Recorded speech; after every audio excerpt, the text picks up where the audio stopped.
Okay, Surds, second lesson we're going to do. You must do the first lesson on Sunday because you need to know how to simplify Surds. Again, I would ask you to do this, but it's just nice to have this table here of all your square numbers. You need to go up to 15, but for the sake of this lesson, all you have to do is go up to 12. Okay? Just nice to have that in front of you. And if this was your exam, I would be inclined to write out your square numbers because sometimes you might miss one. Right, let's say you get the first one. So calculate 3 square root 2 plus 5 square root 2. Now, essentially similar to simplifying. Okay. Now, looking at this does scare people. If I said 3a plus 5a, that's a lot easier, isn't it? Because that's 5, 6, 7, 8. That's 8a. And all it is, in this situation here, a happens to be the square root of 2. So 3 plus 5 happens to be 8 square root 2. And we can only do this when the square root is the same. Now let's look at the second one too. Square root 8, square root 8, square root 8. Now if you're mildly arrogant, you'd say that's 3 square root 8. Okay. If you're a bit smarter, you might look at the square root 8 and you might think, well, hang on a minute, I can simplify that. And this is one of the main reasons why we simplify surds, because it makes adding surds a lot easier. Now you could simplify them at the start or at the end in this situation, but I would always do it at the start, because when you get to question like number question 4, yeah, we have to simplify at the start. So let's do it a long way. Square root of 8. Is there a square number that goes into the square root of 8? Look at your list. You should realise this is square root of 4 times the square root of 2. So the square root of 8 can be written as 2 square root of 2. I don't know what's coming out. So this is 2 square root of 2 plus 2 square root of 2 plus 2 square root of 2. I've got 1, 2, 3, 4, 5, 6. So my answer there is going to be 6 square root of 2. Okay. Right, I'm just going to erase the things on the slide here. Right, square root of 75 plus square root of 75. Same rules apply. Let's simplify it first. So is there a square number that goes into the square root of 75? Now, 25 is a square number and it goes into it. So it's going to be square root of 25 times the square root of 3. So this is going to be 5 root 3. So if I rewrite this question, I've got 5 root 3 plus 5 root 3. 5 plus 5 is 10. So my answer is going to be 10 root 3. Okay, good. Right, it gets a little bit harder now. Now all we've got to do is simplify each one of these. So let's start with the square root of 150. Now, is there a square number that goes into 150? Now, there might be a few, but I know 25 is a pretty large number, and that definitely goes into 150. So I'm going 1, 2, 3, 4, 5, 6. So square root of 25 times the square root of 6, because 6 times 25 is 150. So I can rewrite that as 5 root 6. Square root of 25 is 5. Now we've got to look at the 24s now. Okay, so the square root of 24. Now I'll be honest, there's a 6 here, so it's going to be a 6. But is there a square number that goes into 24? I know 4 goes into it, yeah, so I'm just going to do 4. So the square root of 4 times the square root of 6. Oh look, there's a square root of 6 here. So square root of 24 can be written as 2 root 6. Okay, so I can rewrite this question really as 5 root 6 plus 2 root 6 plus 2 root 6 again. So I've got 5, 6, 7, 8, 9. So my answer is now going to be 9 root 6. Okay.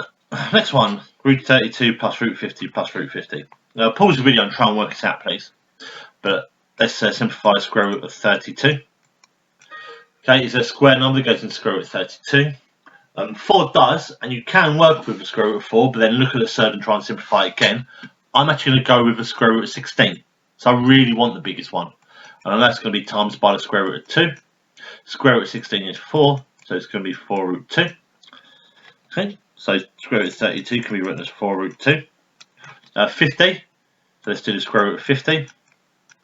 I know that can be written as the square root of 25 times the square root of 2.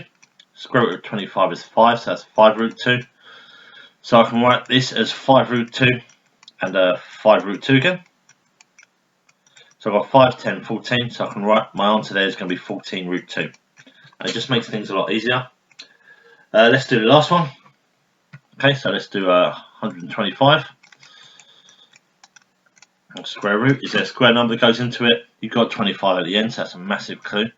So root 25 times 5, root 5, sorry, which means root of 125 is 5 root 5.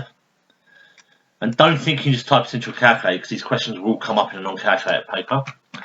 Square root of 20. Okay.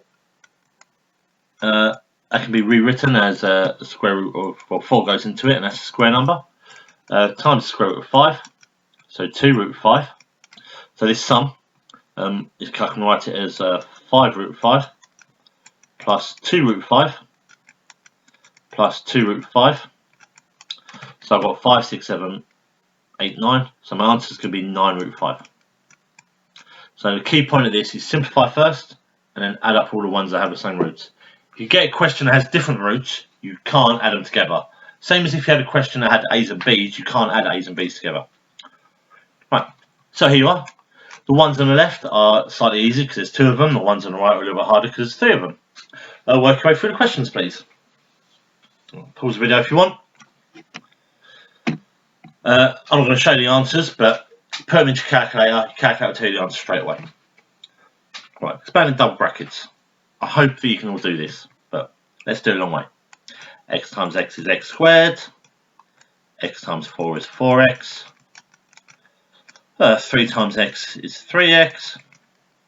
3 times 4 is 12.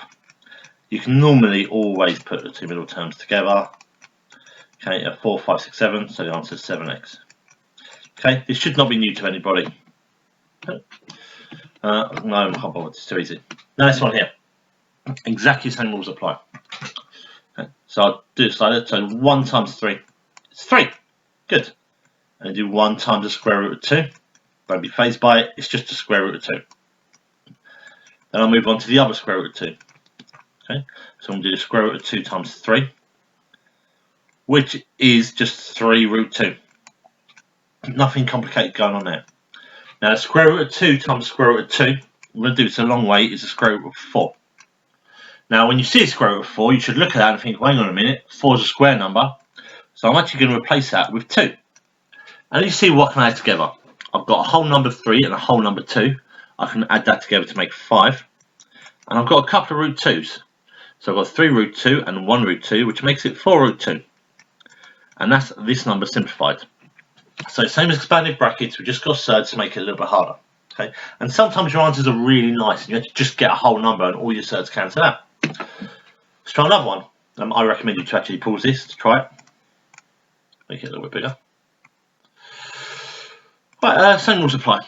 Root 3 times root 3, I'm going to write as root 9, because 3 times 3 is 9.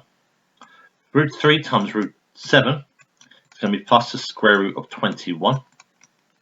Now this is a negative root 7 now, so negative root 7 times root 3 is actually a negative of square root of 21. And root 7 times root 7, so that is a minus, it's going to be a negative square root of 49. Now, as before, you should notice 49 is a square number, so I can now change that to 7. And actually, same with this 9, I can actually change that to 3. I want to put the 3 and the minus 7 together. I get minus 4. And these two in the middle cancel out, so my answer is minus 4. Last one I'm going to show you. So there's a lot to it. So I've got 3 root 2 times 3 root 2. So what I'm going to do is I'm going to do the whole numbers first, which is 3 times 3, which is 9. And root 2 times root 3 is root 6. Okay. This is a minus. So 3 times 2 is 6 again. And root 2 times root 2 is root 4. And I'll deal with stuff like that later. Now I'm going to move on to this whole number 3. 3 times 3 root 3 is just going to be 9 root 3. Because I'm just doing 3 times 3, and that's really like, I don't care about square roots really. And the 3 times a negative 2 is just going to be negative 6 root 2. Now see if there's anything I can do. This actually root 4, actually I can change that to actually make that times by 2. And 6 times 2 is 12. And I don't actually have anything else that can go together. Now my square root of 6, check to see if it can be simplified. It can't be. So my answer is actually just going to be 9 root 6 minus 12 plus 9 root 3 minus 6 root 2. And that's it. That's just my answer there. It looks messy, but that's my answer. Okay, Here's questions, easy, medium, hard. I recommend you do the harder ones. Yeah. If you type them into your calculator, be careful when you are typing these into your calculator. It'll give you the answer straight away, but obviously these will come up on the calculator paper. Pause the video, do the questions. And here's your answers.